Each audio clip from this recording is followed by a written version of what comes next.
আসসালামু আলাইকুম।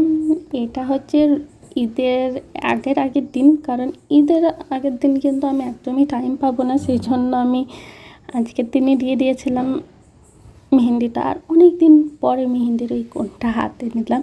আগে আলহামদুলিল্লাহ ভালোই দিতে পারতাম, বাট এখন না দিয়ে কিন্তু সেইভাবে পারিও না।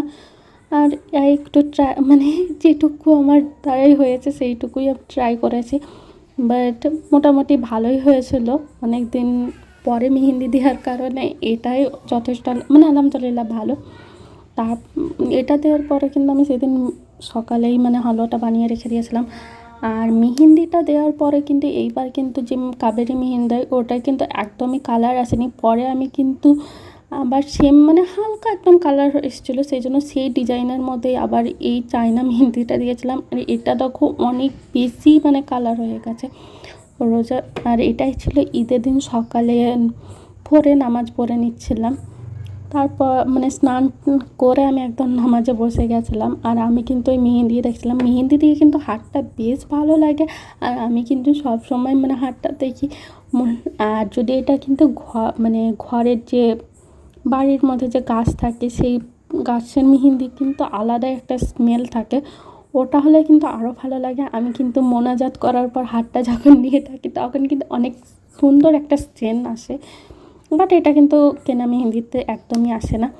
তারপরে সকালে আমি কিন্তু একদমই জামা বের করতে ভুলে গেছিলাম সব কিছু, তো আমি তাড়াহুড়োর মধ্যে এগুলোকে রেডি করছিলাম। আর এই দেখো এটা কিন্তু আমি বানিয়েছিলাম নিজের টাকা থেকে। তো আমি এখনও তখন অবধি পরিনি, আগে একদম রোজাতে ঈদে পরবো সেই জন্য রেখেছিলাম। আর সেদিন পরেছিলাম, আলহামদুলিল্লাহ একটা আলাদাই অনুভূতি নিজের টাকা দিয়ে বানাতে পারাটা। আর এখন যা সোনার দাম, বাট এখন শুনছি যে সোনার দাম মেবি কমুক, আলহামদুলিল্লাহ অনেক ভালো হয় কমলে। আর এই দেখো এই হালুয়াগুলো না কিন্তু আমি নিজে বানিয়েছিলাম, আর সবগুলোই আলহামদুলিল্লাহ খুবই ভালোই হয়েছিল। নিজেই নাম করছি কারণ আমার মুখের টেস্ট আছে। আর মিষ্টিগুলো কিন্তু কেনা। আর কালাকান্দটা আমার খুবই ফেভারেট। আর এই দেখো ক্ষীরটাও কিন্তু আমি আগের দিন রাতে বানিয়ে নিয়ে নিয়েছিলাম। আর এটা কিন্তু হাওয়ার মধ্যে নিচে জল দিয়ে রেখে দিয়েছিলাম, কারণ এটা বেশ অনেকটাই ছিল, অনেকটা আমাদের কাছে অনেকটাই, আমাদের খুব কম খাওয়া দাওয়াটা একটু কমই ধরতে গেলে। তো আমি এটা ওইগুলোকে ফ্রিজে ভরে একটু আলাদা জায়গায় রেখে দিয়েছিলাম, কারণ অতগুলো ক্ষীরের মধ্যে সব সময় কিন্তু যদি আমি বের করি তাহলে ক্ষীরটা খারাপ হয়ে যাওয়ার বেশি সম্ভাবনা থাকে, সেই জন্য কিন্তু আলাদা জায়গায় তুলে নিয়েছিলাম। আর সব কিছুই একটু একটু করে নিয়েছিলাম। আর এই যে ক্ষীরটা কিন্তু একটু ছোটো বাটির মধ্যেই নিয়েছিলাম। আর সব কিছুই কিন্তু আমি একটু একটু করে নিয়েছিলাম যে খাবো বলে। তার মধ্যে কিন্তু দুটো মিষ্টি আমি বাদ দিয়ে দিয়েছিলাম, করেছিলাম। আর খাচ্ছিলাম, খেতে বেশ ভালোই লাগছিলো। আর ডিমের হালুয়াটা আলহামদুলিল্লাহ আমার খুবই মিহি দানার মতো হয়, একদম ছোট ছোট। আসলে কষ্ট করে যে কোনো কাজ করার পর যদি সেটা পারফেক্টভাবে হয় তাহলে একটা আলাদাই মনের মধ্যে শান্তি অনুভব করি। আমি তো করি, সবাই, কারণ এই কাজগুলো কিন্তু অনেক কষ্টকর। যারা খায় অনেক ছেলেরা থাকে তারা ভাবে যে এই কাজগুলো অনেক সহজ, বাট না, কিন্তু একদমই সহজ নয়। কিন্তু এগুলো যখন করার পর হয়ে যায় তখন কিন্তু আলহামদুলিল্লাহ অনেক ভালো লাগে। তারপরে আমার ভাইপো চলে এসেছিলো, আর ওই কিন্তু ঈদ মোবারকও বললো। খুব কিউট লাগে আসলে বাচ্চাদের কাছে এই সবগুলো। আর আমি কিন্তু বারে ভিডিও ছাড়াও আমি সবসময় মেহেন্দিটা দেখছিলাম। আর আমি কিন্তু ওই হালুয়া অনেকক্ষণ ধরে খাওয়ার পরে একটু মিষ্টি খাওয়ার পরে আমরা কিন্তু মুড়ি খাই, বাট আমার আব্বু আমার তো একটু যেহেতু কম খাই, আমার আব্বু বলেছিল যে একটু দেরি করে খাবি মুড়ি, কারণ ঈদ বা কোরবানির মিষ্টি জাতীয় খাবার খেয়ে কিন্তু আমি মুড়ি খাই, আমার আব্বু জানে। আর ওখানে কিন্তু আমি মাংস ঝোল দিয়ে আর একটু আলু ভাজি দিয়ে খেয়ে নিয়েছিলাম মুড়িটা।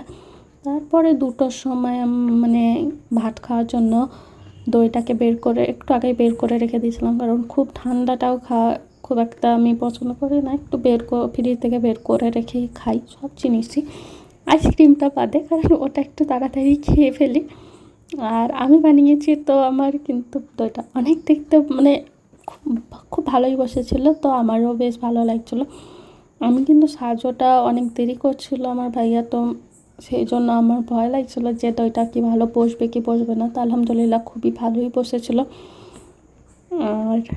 আর মানে আমার ভাইয়ারা নাই, নাহলে পরে ওদেরকেও ভয়েস দিয়ে বলা করাতাম যে বল যে ভালো হয়েছে এইরকম। আর তারপরে এই দুপুরে খাওয়া দাওয়াটা শুরু করে দিয়েছিলাম। ডাল আলু সানা।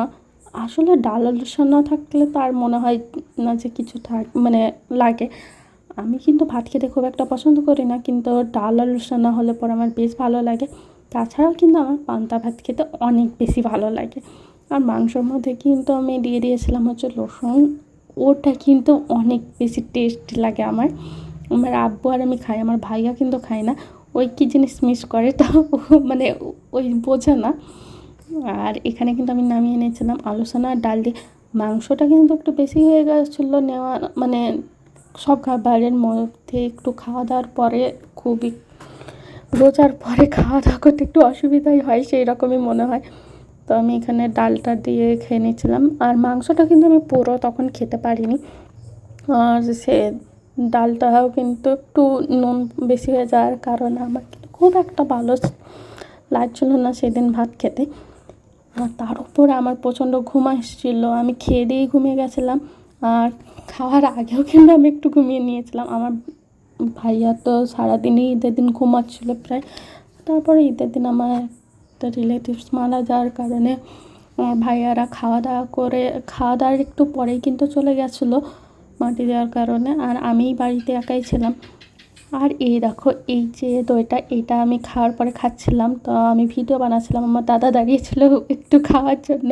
তো মানে আমাকে একটু হাসাচ্ছিলো যে হ্যালো গাইস এই দেখো আমার দই এইসব বলে। না হ্যাঁ এইরকমই কিছু বলবো। এইরকম দেখো আমার দইটা খুব ভালোই হয়েছে এইরকম। তো এভাবেই মজা করছিলাম। তারপর ওকে খেতে দিয়েছিলাম, তারপরে কিন্তু আমি আবার খেয়ে নিয়েছিলাম। আর এটা এনেছিলো ঠান্ডা। তো আমি একটু লবণ দিয়ে খাই, তাহলে কিন্তু খেতে আমার বেশি ভালো লাগে, ঝাঁঝটা একটু কমে যায়। আর তারপরে আমি ফার্স্ট টাইম মানে আমার দুটো ফুপু গ্রামে আছে, আমাদের আশেপাশেই সব আমার দিদিদের বাড়ি। তো আমি কিন্তু ঈদের দিন আমার মেজো কাকা, আমি বাড়ি থেকে সেই রকম বের হয় না। আর আমার মেজো কাকাদের বাড়ি কাছে, মানে 2019 সালে ওনারা আলাদা বাড়ি করে ওখানেই আছে, বাট আমাদের বাড়ির কাছেই, তো ওখানেই যাই। বাট ফার্স্ট টাইমে আমি এখানে গেলাম, ওখানে আর যাওয়া হয়নি রাত হয়ে যাওয়ার কারণে।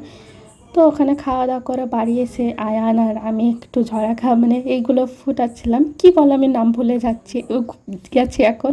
তো এইগুলো আগে যেমন বড় থাকতো ওই রকম কিন্তু এখন হয় না।